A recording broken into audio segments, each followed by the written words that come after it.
जय जिनेंद्र। हमारी चर्चा चल रही है 4 गड्ढों की। 4 गड्ढे जो कभी नहीं भरते। दूसरा गड्ढा है पेट का गड्ढा। जिस प्रकार पहला गड्ढा तृष्णा रूपी गड्ढा कभी नहीं भरता, उसी प्रकार पेट का गड्ढा भी कभी नहीं भरता। पेट का गड्ढा जिसमें सुबह भोजन डाला जाए तो दोपहर में खाली हो जाता है।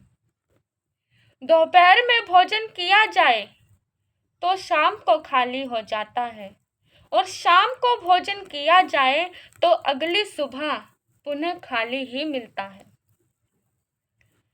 हर जीव को जीवित रहने के लिए भोजन की आवश्यकता होती है, जानवर हो या इंसान। जन्म के बाद भूख को महसूस हर व्यक्ति करता है। शारीरिक रूप से भूख लगना एक प्राकृतिक क्रिया है जो भोजन से मिट जाती है। कहावत है कि पेट है तो सबसे भेंट है, परंतु पेट के गड्ढे को लेकर जब मन असंतुष्ट होता है, क्योंकि तीसरा गड्ढा जो है वो है मन का गड्ढा। मन की भूख कभी नहीं मिटती।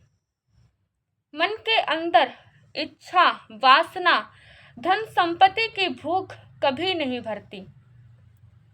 जैसे प्यास लगने पर समुद्र का पानी भी कम लगता है, वैसे ही मन की लालसा भी बढ़ती ही जाती है। मन के अंदर विचारों का आना स्वाभाविक है। इस मन के भीतर कभी अच्छे विचार, कभी बुरे विचार आते ही रहते हैं। यह मन कभी भी विचार रहित नहीं होता। इस मन के भीतर कई बार बेवजह बुरे विचार आते हैं, जिसके कारण व्यक्ति का मन अशांत रहता है। बुरे विचारों के कारण मन कभी शांत नहीं होता। इस मन में आने वाले विचारों की संख्या 6,000 से 60,000 तक हो सकती है, जिसमें से 80% विचार नकारात्मक ही आते हैं। अच्छे विचार तो बहुत कम मन में आते हैं। यह विचार हमारे मानसिक स्वास्थ्य को भी प्रभावित करते हैं। मन के अंदर यह विचारों की धारा निरंतर बहती रहती है।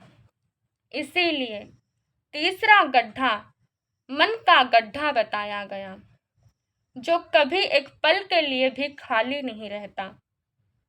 हमारा प्रयास होना चाहिए कि इस मन में आने वाले बुरे विचारों पर हम रोकथाम लगाएं, सकारात्मक सोचें, अच्छे विचारों का प्रभाव होने दें।